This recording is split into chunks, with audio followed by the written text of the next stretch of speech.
বন্ধুরা, আজ আমি মুগের ডালের হালুয়া বানাবো। তার জন্য 200 গ্রাম ডাল নিয়েছি। এই 200 গ্রাম ডালটাকে, এই মুগের ডাল, এটাকে ব্রাউন করে ভাজবো। ব্রাউন করে প্রায় মোটামুটি হয়ে এসছে। ব্রাউন করে ভাজা হয়ে গেলে এটাকে জলে ভিজিয়ে দেবো। মুগের ডালটা যে ভিজিয়ে রেখেছিলাম, এই যে ডালটাকে এই যে বেটে নিয়েছি। আর এখানে রয়েছে কাজু কিশমিশ, এখানে নিয়েছি 300 গ্রামের মতন চিনি, আর এখানে 250 গ্রাম খোয়া। প্রথমে কাজু কিশমিশটাকে ভেজে নেব। কড়াইতে ঘি দিয়েছি, ঘিয়ের মধ্যে এগুলোকে ভেজে নেব।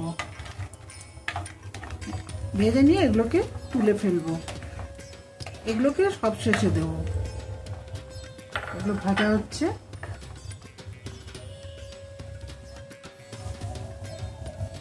ভাজা হয়ে গেছে, এখন এগুলোকে তুলে ফেলছি। কাজু কিশমিশগুলো ভেজে তুলে নিয়েছি।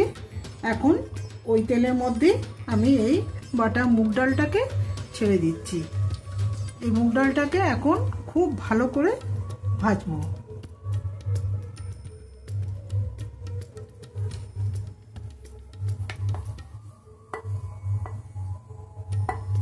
একটু লো ফ্লেম করে এটাকে ভালো করে ভাজবো।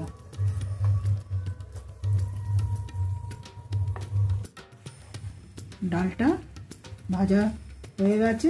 এই যে কড়াই থেকে এখন এগুলোকে ছাড়ছে, এর মানে হচ্ছে ডালটা ভালো করে ভাজা হয়ে গেছে।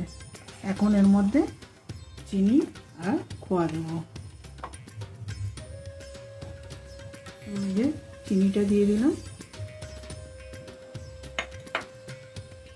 চিনিটা দিয়ে একটুখানি নাড়াচাড়া করে নিই, তারপরে খোয়াটা দেবো। এর মধ্যে চাইলে ফুড কালারও দেওয়া যেতে পারে, লেমন ইয়েলো, তো দেখতে একটু ভালো লাগবে, সেটা নিজের ওপরে। চিনিগুলো ভালো করে মিশে গেছে, এখন এর মধ্যে খোয়াগুলো দিয়ে দিচ্ছি।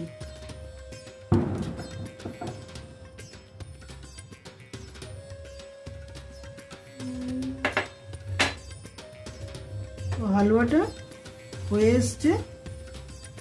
এখন এর মধ্যে এলাচ গুঁড়ো আর ড্রাই ফ্রুট অর্ধেকটা এর মধ্যে দেব, আর অর্ধেকটা উপর থেকে গার্নিশিংয়ের জন্য দেব।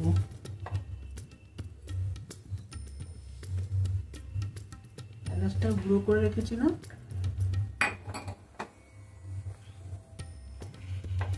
সেই সাথে একটুখানি দিয়ে দিই।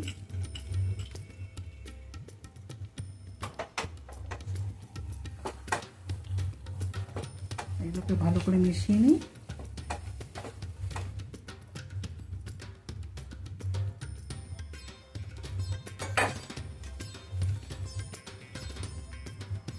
হালুয়া হয়ে গেছে, এবার এটাকে নামিয়ে ফেলছি।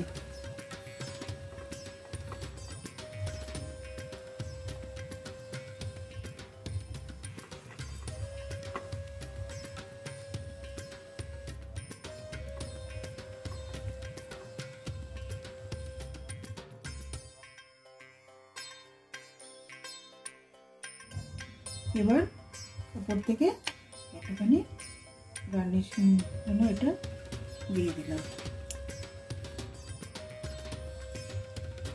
আর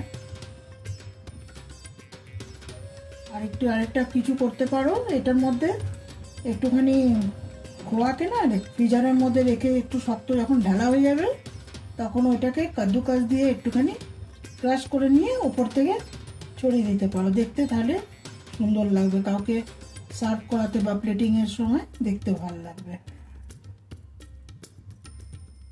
ফাইনালি রেডি হয়ে গেছে আমাদের মুগের হালুয়া।